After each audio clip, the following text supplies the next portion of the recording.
एक लड़की जो प्यार में इस कदर डूब जाती है, घर बार, माँ बाप, रिश्ते नाते सब छोड़कर इतनी दूर चली जाती है कि वहाँ कोई रोकने टोकने वाला नहीं होता है। एक लड़के की प्यार में इस कदर पागल हो जाती है कि अपने माँ बाप तक का हाल खबर तक लेना भूल जाती है। लेकिन याद रखिए, इस दुनिया में माँ बाप अपने औलाद से हमेशा बेइंतहा मोहब्बत करता है, औलाद चाहे कितना भी बुरा क्यों न हो जाए। बहरहाल बेटी भले ही माँ बाप से दूर थी, लेकिन इसके माता पिता फेसबुक व्हाट्सएप के जरिए इसके दोस्तों से हाल खबर लेते रहते थे। लड़की का फ़ोन बंद, अचानक से फ़ोन बंद होने लगता है और इनके पिता बड़ा परेशान हो जाते हैं और बेटी को ढूंढने निकल जाते हैं। बड़ी मुश्किल से बेटी मिल तो जाती है, लेकिन आप सुनेंगे तो आपकी भी रूह कांप जाएगी। वो लड़की जिसने अपने प्यार के खातिर माँ बाप को ठुकरा दिया, उसकी सिर्फ लाश नहीं बल्कि 36 टुकड़ों में लाश मिलती है, और ऐसा टुकड़ा जो पता करना मुश्किल है। जैसे ही लोगों को सोशल मीडिया के माध्यम से इस खबर का पता चलता है तो लोगों का प्यार पर से विश्वास उठ जाता है। नमस्कार, आदाब दोस्तों, मैं साहिल राज। आज की इस नई कहानी में आप सभी लोगों का स्वागत करता हूं। ये सच्ची घटना देश की राजधानी दिल्ली की है। दिल्ली में एक जगह पड़ता है मेहरौली। मेहरौली के छतरपुर में एक लड़का और एक लड़की किराए के फ्लैट में रहते थे। दोनों लिव इन रिलेशनशिप में रहते हैं। दोनों की जिंदगी खूब हंसी खुशी से गुजर रहा होता है। दोनों के बीच खूब प्यार होता है और यही कारण है कि वो दोनों मुंबई से भागकर दिल्ली में रहने आए थे। यहाँ पर ही दोनों को नौकरी मिल जाती है और दोनों साथ रहने लगता है। दरअसल लड़का का नाम आफताब अमीन उर्फ पूना वाला होता है, जो अपनी गर्लफ्रेंड श्रद्धा के साथ मेहरौली के छतरपुर के फ्लैट में किराए पर रहता है। कुछ दिन बीत जाने के बाद श्रद्धा आफताब से शादी करने की बात जाहिर करती है, लेकिन आफताब इस बात को नज़रअंदाज करने लगता है और इस बात को लेकर दोनों के बीच प्यार कब झगड़ा में बदल जाता है पता ही नहीं चलता है। अमूमन दोनों के बीच लड़ाई झगड़ा तो होते ही रहती थी, लेकिन 18 मई 2022 की रात की बात है जब श्रद्धा और आफताब की लड़ाई शुरू हो जाती है। और वो कहते हैं ना कि फल खाने का मन ना होना तो अंगूर क्या, लोगों को अनार भी खट्टा लगने लगता है। बहरहाल लड़ाई देखते ही देखते मारपीट में बदल जाती है, हाथापाई में बदल जाती है और आफताब गुस्से में आकर श्रद्धा का गला इतना जोर से दबाता है कि वो लड़की मर जाती है। अब ये लड़का पूरी रात सोचने लग जाता है कि आगे हमको करना क्या है। प्लानिंग करने लगता है, सारी रात सोचते रह जाता है। सुबह होती है, ये लड़का लाश को बाथरूम में ठिकाना लगाता है और बाजार चला जाता है। बाजार में सबसे पहले इलेक्ट्रॉनिक्स दुकान से 300 लीटर का फ्रिज खरीदता है और इसके बाद दूसरे दुकान से एक छोटी सी आरी खरीदता है और कुछ प्लास्टिक की थैली और रूम साफ करने के लिए केमिकल, रूम फ्रेशनर, अगरबत्ती बड़े ही आराम और इत्मीनान से खरीदारी करता है और वापस घर आ जाता है। घर आने के बाद कुछ ही देर के बाद फ्रिज भी आ जाता है। फिर ये लड़का फ्रिज को खुद से इंस्टॉल करता है। इंस्टॉल करने के बाद यहीं से लड़के का इस लाश के साथ दरिंदगी और हैवानियत शुरू हो जाती है। फ्रिज सबको अपने से इंस्टॉल कर लेने के बाद अब ये लड़का बाथरूम में जाता है और बाथरूम में पड़ी श्रद्धा के लाश को काटना शुरू कर देता है।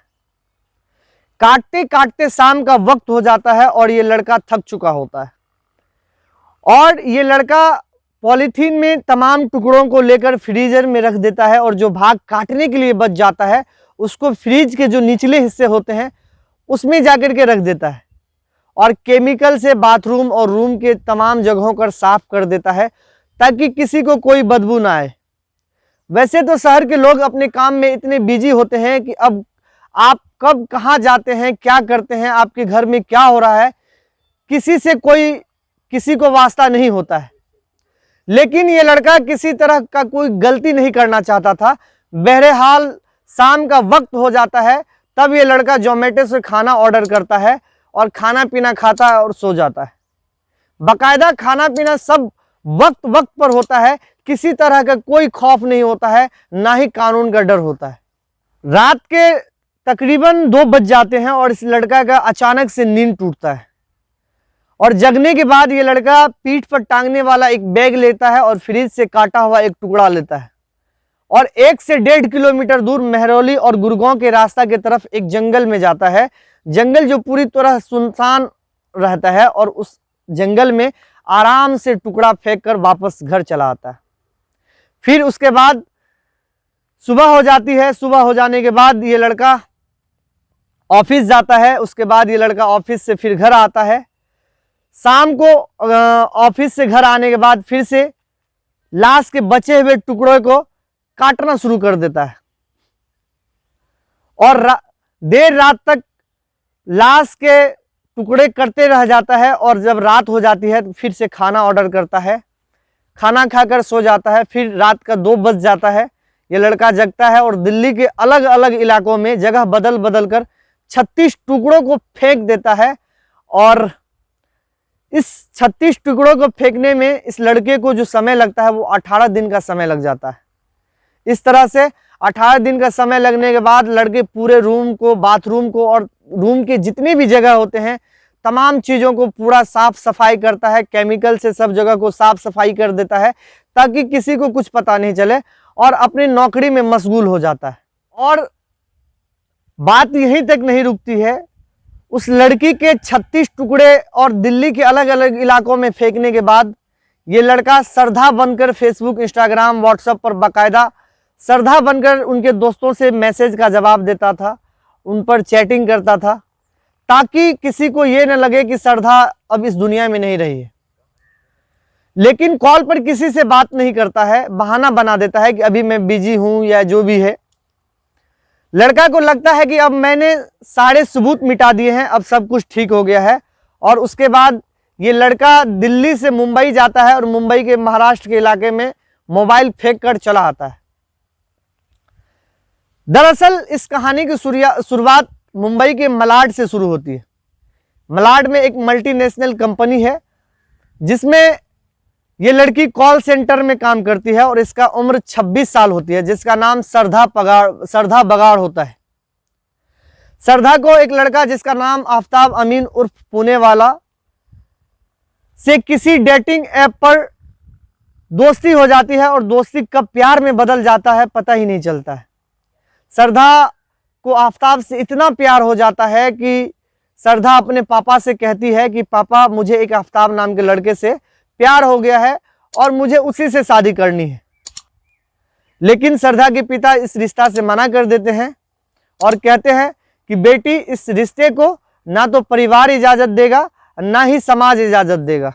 श्रद्धा के पिता के मना कर देने के बाद ये लड़की अपनी जिद पर अड़ी रह जाती है और इसको लगता है कि मेरे माँ बाप मेरे हक में ये बात सही नहीं कह रहा और ये लड़की घर छोड़कर आफ्ताब के साथ मलाड में रहने लग जाती है। इस बात पर श्रद्धा के पिता को बहुत बुरा लगता है। इधर श्रद्धा और आफ्ताब कुछ दिन मलाड में गुजारने के बाद दोनों आपस में प्लानिंग कर दिल्ली आ जाते हैं और यहीं से एक फ्लैट किराए पर लेकर रहने लग जाते हैं। कुछ दिन बीत जाने के बाद श्रद्धा शादी की बात करने लग जाती है और शादी कर अपना मांग सजाना चाहती है और आफ्ताब के साथ खुश रहना चाहती है, उनका पत्नी बनना चाहती है। लेकिन ये लड़का जिसका शायद मन भर गया होता है, वो कहावत भी है ना कि जब लोगों को फल खाने का मन न हो तो अनार के अंगूर भी खट्टे लगने लग जाते हैं। ये एक ऐसा वैसा दरिंदा जो उस लड़की को इग्नोर करने लग जाता है, उस बात को नज़रअंदाज करने लग जाता है। इसी बात को लेकर एक दिन दोनों के बीच लड़ाई झगड़ा होने लगता है और ये लड़ाई झगड़ा इतना भयंकर रूप ले लेती है, ये लड़का इतना हैवान बन जाता है कि श्रद्धा नाम की लड़की मौत के आगोश में आ जाती है। बहरहाल उधर श्रद्धा के पिता को किसी तरह की खबर लक्ष्मण से नहीं मिलती है तो परेशान हो जाते हैं।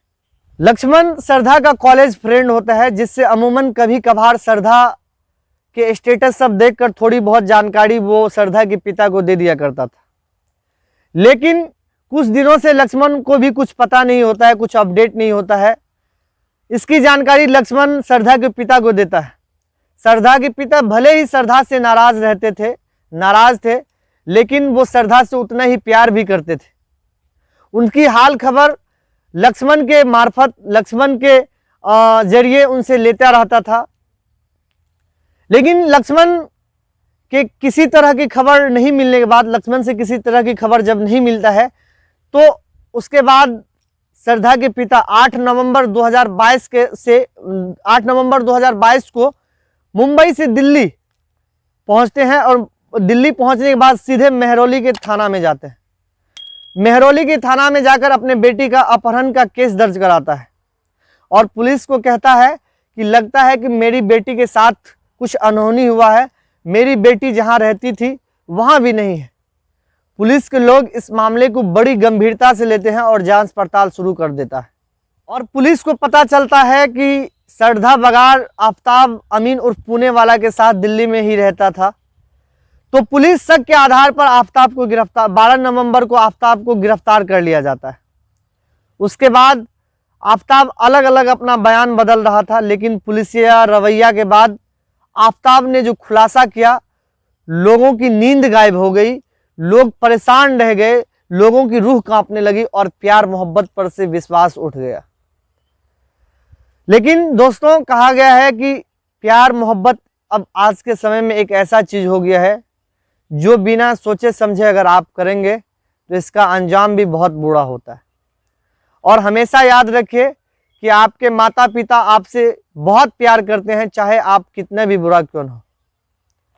दोस्तों, इस कहानी को सुनाने का उद्देश्य किसी को दुख पहुंचाना नहीं था, किसी को तकलीफ पहुंचाना नहीं था।